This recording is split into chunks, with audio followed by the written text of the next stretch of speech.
चलिए अब देखिए बेटा, अव्यय शब्द यानी कि अविकारी शब्द का ये तीसरा भेद है समुच्चय बोधक अव्यय। पहला था क्रिया विशेषण, दूसरा था संबंध बोधक अव्यय, तीसरा है समुच्चय बोधक अव्यय, है ना। समुच्चय बोधक अव्यय को आप इसको योजक भी कहा जाता है। योजक यानी कि जो योग करते हैं, जो जोड़ते हैं, उनको योजक कहते हैं और उन्हीं को समुच्चय बोधक अव्यय भी कहते हैं। ठीक, जैसे कि नृत्य, संगीत और कला के विभिन्न रूप मनोरंजन के रचनात्मक व पुष्टि स्वरूप है ना। अब ये देखिए, नृत्य, संगीत, इन दोनों को कला और इस वाक्यांश के साथ जोड़ रहा है और समझ रहे हैं। वैज्ञानिकों का मानना इस वाक्यांश को संगीत की सुरम्य धुनों का प्रभाव इस वाक्यांश से जोड़ रहा है कि, है ना। मन पर ही नहीं अपितु पशु पक्षी तथा, पशु पक्षी को पेड़ पौधों से कौन जोड़ रहा है? था। ठीक, मनोरंजन जीवन के लिए आवश्यक है, परंतु अब ये एक शब्द, ये एक वाक्यांश है, उपवाक्य है, शॉर्ट है। मनोरंजन जीवन के लिए आवश्यक है, ये एक आपका वाक्यांश हो गया, यानी कि एक छोटा वाक्य हो गया, परंतु इसके लिए सजग रहना आवश्यक है, दूसरा वाक्यांश ये हो गया। दो वाक्यांशों को कौन जोड़ रहा है? परंतु। ठीक, इसी तरह दो वाक्यांशों को जोड़ने का काम योजक यानी कि समुच्चय बोधक अव्यय करते हैं। ठीक है, जो अव्यय दो शब्दों, दो पदबंधों, दो वाक्यों को आपस में संयोजित करते हैं, जोड़ते हैं, उन्हीं को समुच्चय बोधक या योजक कहा जाता है। ठीक है, अब देखिए, समुच्चय बोधक जोड़ने के अतिरिक्त विरोध बताने का कार्य भी करते हैं, है ना, विकल्प बताने का कार्य भी करते हैं। ठीक है, तो इन योजकों को दो भेदों में बांटा गया है ना। जो समुच्चय बोधक शब्द हैं या योजक शब्द हैं, वो विरोध भी बताते हैं, यानी कि दो वाक्यांश के बीच में लगेंगे और उनके आपस में विरोध बताएंगे, या दो वाक्यांश के बीच में लग करके वो परिणाम बता सकते हैं, या दो वाक्यांश के बीच लग के वो कारण बता सकते हैं, या दो वाक्यांश के बीच लग के विकल्प बता सकते हैं। जैसे कि एग्ज़ाम में आप लोगों ने देखा होगा, एक एग्जाम्पल मैं बताती हूँ कि निम्नलिखित प्रश्नोत्तर के जवाब दीजिए, है ना। दिस प्रश्नोत्तर या दैट, दिस या दैट, दिस और दैट।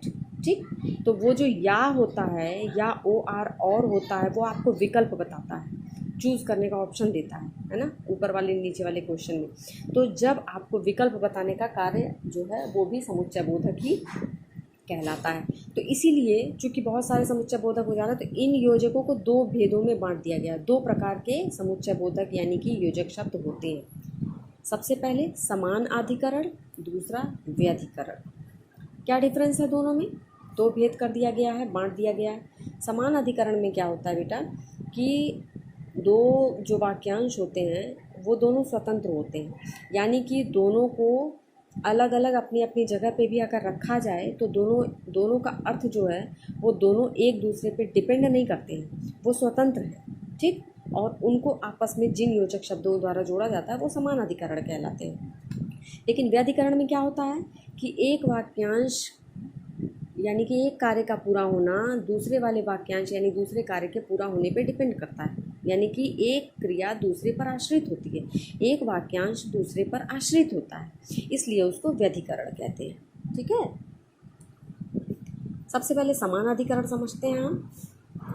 ये योजक ऐसे हैं जो दो समान स्तर वाले अंशों को जोड़ने का कार्य करते हैं। समान स्तर वाले अंश यानी कि जो वाक्यांश हैं वो दोनों अपनी जगह पे स्वतंत्र होते हैं। जैसे कि अब इसमें भी हिस्से किए गए हैं, बांटे गए हैं। जोड़ने का कार्य करने वाला योजक, विरोध का दर्शन कराने वाला योजक, या विकल्प बताने वाला योजक, या परिणाम का दर्शन करने वाला योजक। ठीक है, कैसे जोड़ने का काम कौन कौन करता है? तथा और। देखिए, कृष्ण और सुदामा संदीपन गुरु के यहाँ पढ़ते थे, है ना। कहने का आशय यहाँ पे कृष्ण लिखा ज़रूर है, लेकिन ये सेम सेंटेंस कृष्ण शब्द के साथ भी है, समझिएगा। कृष्ण संदीपन गुरु के यहाँ पढ़ते थे, सुदामा संदीपन गुरु के यहाँ पढ़ते थे। अब ये दो सेम सेंटेंस हैं, दोनों समान हैं, दोनों स्वतंत्र हैं, अलग अलग आराम से कहे जा सकते हैं, लेकिन क्योंकि दोनों समान है तो दोनों को एक कर दिया गया है, शॉर्ट कर दिया गया है और लगा कर। ठीक, कृष्ण और सुदामा संदीपन गुरु के यहाँ पढ़ते थे, है ना।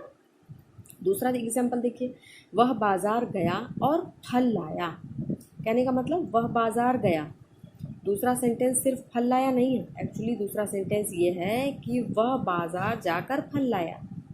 तो चूंकि दोनों सेंटेंस समान हैं तो उनको और लगा करके हमने एक सेंटेंस बना दिया, शॉर्ट भी हो गया और मीनिंग भी निकल आई। ठीक है। दूसरा देखिए, विरोध दर्शक, यानी कि विरोध बताने वाले योजक शब्द। पर, परंतु, अपितु, बल्कि, लेकिन, किंतु, मगर, है ना। किंतु परंतु जैसे शब्द जो है वो हमेशा विरोधी ही बताते हैं। आप किसी बात से एग्री कीजिए कि हाँ हाँ मैं तो तुम्हारी बात से सहमत हूँ, लेकिन, हाँ तुम तो ठीक बात कह रहे हो, परंतु, ठीक है, ये विरोध बताते हैं। जैसे कि वह परिश्रमी तो है परंतु प्रतिभाशाली नहीं है ना। वह परिश्रमी तो है परंतु प्रतिभाशाली नहीं है। अब ये दोनों में विरोध है ना, परिश्रमी भी है प्रतिभाशाली भी नहीं है।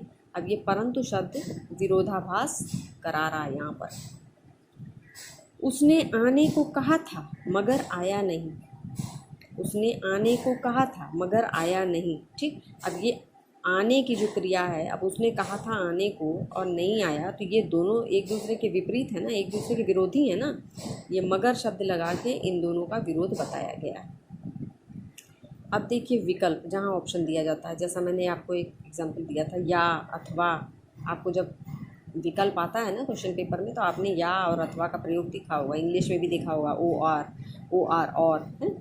खाने पर ध्यान दो अन्यथा बीमार हो जाओगे। मीनिंग सब होगी सेम है, ओके। या अथवा अन्यथा, खाने पर ध्यान दो अन्यथा बीमार हो जाओगे। यहाँ पे विकल्प अन्यथा बता रहा है ना। खाने पर ध्यान दो वरना बीमार हो जाओगे, वरना भी लिख सकते हैं। या तो तुम चले आना या मैं चली आऊँ, या तुम चले आना या मैं चली जाऊँ। ठीक, ये या शब्द ये भी विकल्प बता रहा है कि भाई या तो तुम इस काम को कर लो या तो मैं इस काम को कर लूँ, विकल्प बता रहा है। अब देखिए परिणाम दर्शक, जिसमें कि फल यानी रिजल्ट बताया जाता है, जिसके द्वारा मेहनत की थी अतः सफलता भी मिल गई। इसलिए सफलता किस लिए मिल गई, चूँकि मेहनत की थी इसलिए सफलता मिल गई। तो सफलता क्या है, परिणाम है जो मेहनत के फलस्वरूप प्राप्त हुई। कोशिश नहीं की इसलिए चुनाव हार गया, है ना। कोशिश न करने की वजह से चुनाव हारने का परिणाम हाथ में लगा। चुनाव जीत जाता, ये परिणाम अच्छा भी हो सकता था अगर कोशिश करता, चूँकि कोशिश नहीं की इसलिए परिणाम क्या निकला, हार जाना। ठीक, ये क्या हो गया, योजक शब्द हो गया इसलिए। ठीक है। अतः भी, अतः और इसलिए की मीनिंग लगभग सेम ही होती है ना, कोई भी यूज़ कर सकते हैं आप। एक एग्जांपल मैंने लिखा, देखिए, तुमने मना किया था इसलिए मैं नहीं आया। ठीक है, तो मना करने का परिणाम क्या था, ना आना। जब किसी ने मना कर दिया तो वो नहीं आया, तो उसके ना आना जो है वो परिणाम किसके फलस्वरूप आया, उसके मना करने के फलस्वरूप आया। इसलिए ये जो है ये आपका हो गया समानाधिकरण समुच्चय बोधक। ओके। अब देखिए व्यधिकरण समुच्चय बोधक। मैंने ये आपको बताया था यहाँ पे कि समुच्चय बोधक के दो भेद किए गए हैं, समानाधिकरण और व्यधिकरण। तो समानाधिकरण अभी हमने पढ़ा, जिसमें कि दोनों वाक्यांश जिनको हम जोड़ते हैं वो दोनों ही एक्चुअली स्वतंत्र होते हैं। ठीक है, तो हम समानाधिकरण का यूज़ करते हैं। और व्यधिकरण में दोनों स्वतंत्र नहीं होते हैं, एक वाक्यांश दूसरे पर आश्रित होता है, यानी कि एक वाक्य में की गई क्रिया दूसरे वाक्य में की गई क्रिया पर आधारित होती है, निर्भर होती है। कैसे, वो देखिए। सबसे पहला हेतु बोधक, कारण बताने वाला। उसे पौधे खरीदने थे इसलिए नर्सरी गया है।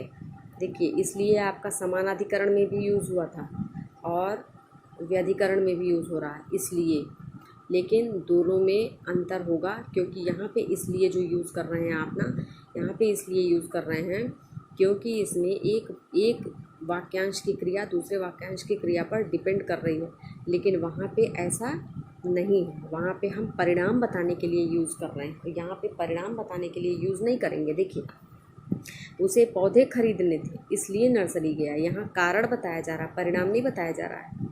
किस लिए गया नर्सरी? क्योंकि उसे पौधे खरीदने थे। ठीक, तो यहाँ कारण बताया जा रहा है। अगर परिणाम बताया जाता तो ये समानाधिकरण हो जाता।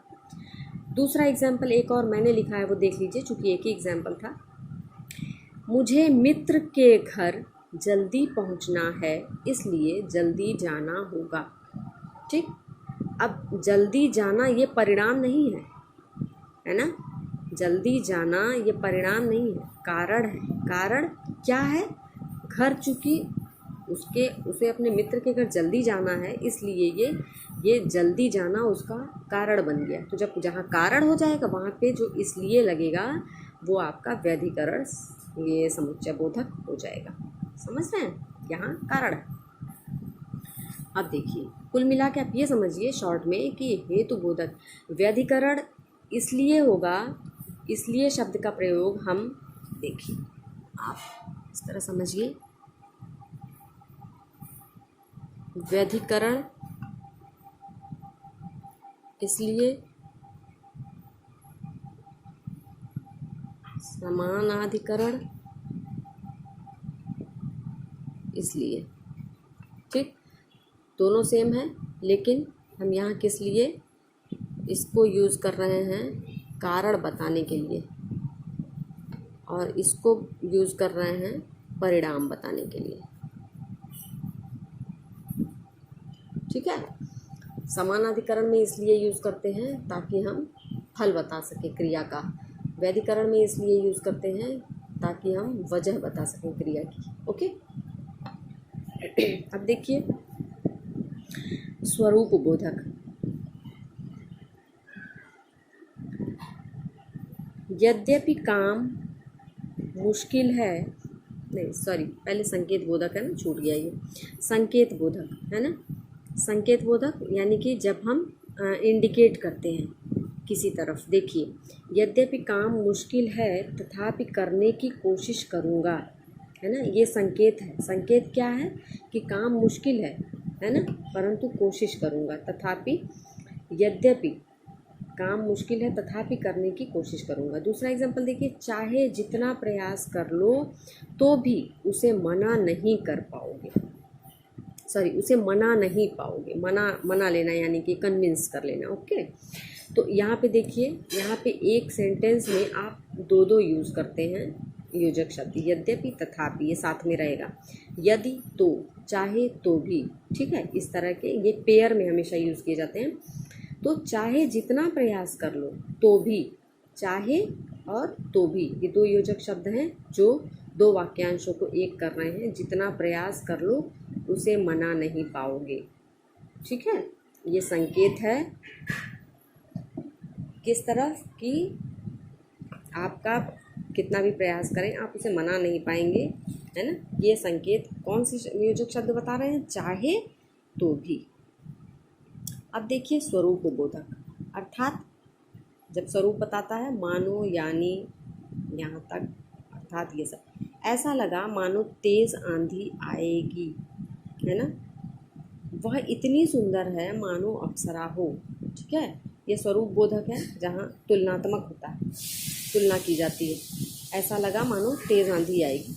ठीक है, वह इतनी सुंदर है मानो अप्सरा हो, है ना। अप्सरा की तुलना एक किसी लड़की से हो रही है ना, और कैसा लग रहा है? तेज़ आंधी के समान। ठीक, उद्देश्य बोधक, जहाँ उद्देश्य बताया जाता है। ताकि, जिससे कि, यहाँ पे क्रिया का उद्देश्य बताया जाएगा। उसने दिन रात काम किया जिससे अपने बच्चे का इलाज करवा सके। तो दिन रात काम करने का उद्देश्य क्या था? बच्चे का इलाज करवाना। दिन रात काम करने का उद्देश्य था बच्चे का इलाज करवाना। ठीक, तो उद्देश्य की पूर्ति ये कौन करवा रहा है? जिससे। आप जिससे हटा दीजिएगा तो कोई मतलब नहीं है ना। ठीक है, तो जिससे शब्द जो है वो उद्देश्य की पूर्ति कर रहा है। दूसरा एग्जाम्पल देखिए, वह बहुत मेहनत कर रहा है ताकि सफल हो सके। वह बहुत मेहनत कर रहा है ताकि सफल हो सके। तो कौन सा उद्देश्य है इसका? सफल होना उसका उद्देश्य है, इसकी पूर्ति के लिए मेहनत कर रहा है। तो ताकि योजक शब्द हमने यहाँ पे यूज़ किया है उद्देश्य पूर्ति के लिए। ठीक है, अब देखिए शुरू से जब आप देखेंगे ना सारे सेंटेंसेस में एक क्रिया दूसरे पर डिपेंड कर रही। पौधे खरीदने थे इसलिए नर्सरी गए, है ना। तो नर्सरी जाने की जो क्रिया थी उसकी पौधे खरीदना वजह था, यानी कि एक क्रिया दूसरे पर डिपेंड है। यद्यपि काम करना मुश्किल है तथापि कोशिश करूँगा। देखिए डिपेंडेंसी है, एक सेंटेंस दूसरे पे डिपेंड कर रहा है ना। ऐसा लगा मानो तेज़ आंधी आएगी, इतनी सुंदर है मानो अप्सरा हो, है ना। डिपेंड कर रहा है, हर जगह डिपेंड कर रहा है। दिन रात काम किया अपने बच्चे के इलाज के लिए, ठीक है। देखिए डिपेंड कर रहा है एक सेंटेंस दूसरे पर, है ना। यही व्यधिकरण है। अब देखिए कुछ खास पॉइंट्स हैं विशेष जिसको समझना ज़रूरी है। समानाधिकरण और व्यधिकरण दोनों में इसलिए योजक शब्द आता है। ये तो मैंने आपको बता दिया है, इनके प्रयोग को समझना मैंने वो भी बता दिया है। अब देख लीजिए फिर भी, वर्षा हो रही थी इसलिए नहीं आ सका। अब यहाँ पे इस वाक्य में इसलिए परिणाम के अर्थ में आ रहा है, अतः समानाधिकरण है। यहाँ पे परिणाम के अर्थ में आ रहा है। परिणाम क्या निकला कि वो नहीं आया। परिणाम क्या निकला, नहीं आया, है ना। वर्षा हो रही थी इसलिए नहीं आया, तो ये परिणाम है, ठीक। इसलिए यहाँ पे हो गया आपका समानाधिकरण। वह विद्यालय इसलिए आया कि उसे अध्यापक से मिलना था। यहाँ इसलिए व्यधिकरण योजक है। क्यों? क्योंकि ये कारण बता रहा है कि विद्यालय से अध्यापक से मिलने के लिए वो विद्यालय आया था, है ना। क्या वजह थी विद्यालय आने की? अध्यापक से मिलना, ये कारण है, कारण बता रहा है। इसलिए यहाँ पे जो इसलिए है वो आपका व्यधिकरण हो जाएगा, क्योंकि ये कारण बता रहा है। और ये यहाँ पे न आना जो है वो परिणाम हो गया कि वो आया ही नहीं। क्यों नहीं आया? वर्षा हो रही थी, आया ही नहीं, ये परिणाम हो गया। लेकिन अध्यापक से मिलना परिणाम नहीं है। विद्यालय इसलिए गया कि उसे कारण ये था कि उसे अध्यापक से मिलना था। तो यहाँ कारण बताने के लिए ये व्यधिकरण हो गया, और यहाँ पे परिणाम बताने के लिए ये यहाँ पे इसलिए समानाधिकरण। अंडरस्टूड?